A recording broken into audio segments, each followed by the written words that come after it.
So the past 22 years, I think a lot of things have changed. I remember when I was first diagnosed, I didn't even know what my diagnosis meant. I always saw a psychiatrist maybe once a month, was prescribed pills, but there wasn't a lot of follow-up about what my options were. In society, nobody talked about it, and it was kind of like my secret, and I didn't even know about when to disclose, when not to disclose. There was no discussion about that. I had to figure that out on my own. I had to figure out how to get resources. Nobody mentioned NAMI or the Clubhouse system. It was just, you're on your own and take your pills. Honestly, there wasn't a lot of support. So I think what I'd like to talk about is the rise in visibility.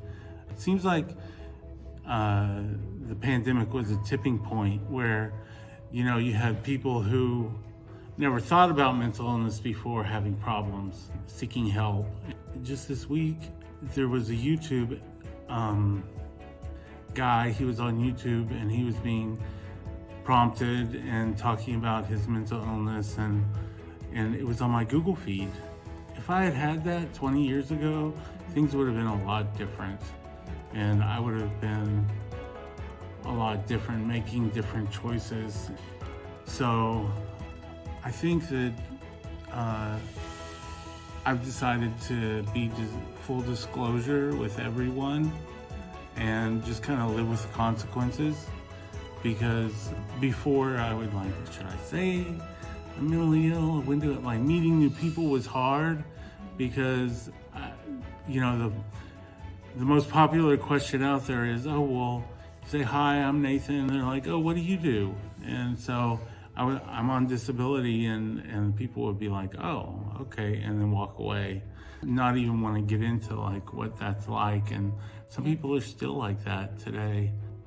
This place, the Clubhouse, normalizes all of that because I get to talk about meds, I get to talk about therapy, I get to talk about doctors, I get to talk about social effects and things like that, and I get a lot of support from the members and the staff and on how to cope and how to live, and it's not just going to a place where a bunch of people living with mental illness. It's more than that. It's support, and it's guidance, and a really good place to be. I'm really grateful that I'm a part of the Clubhouse model.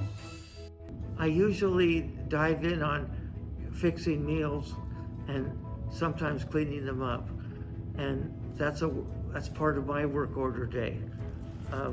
If I haven't been here during the week, I'd probably be home and isolating from people, which doesn't happen here when I'm here. It's something that I've wanted to do for a long time, is to work in a music store.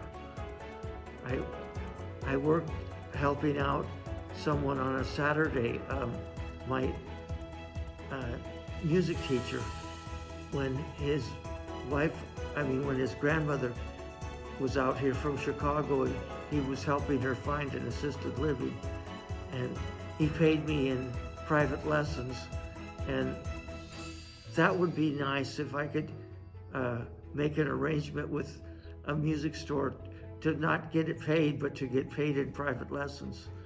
The Clubhouse has helped me tremendously in making plans to improve upon my health, to have the motivation to follow through with an exercise program, like the blessing to keep going with the program. Because when other things in life start to pop up, I can come to the Clubhouse and have a sense of community and communication, and also have my own prayer life, but also be inspired, when I talk to people, what's going on in their lives, how they're handling things, and I can just reflect on that too. So that's also helpful about coming to the Clubhouse for mental and physical health.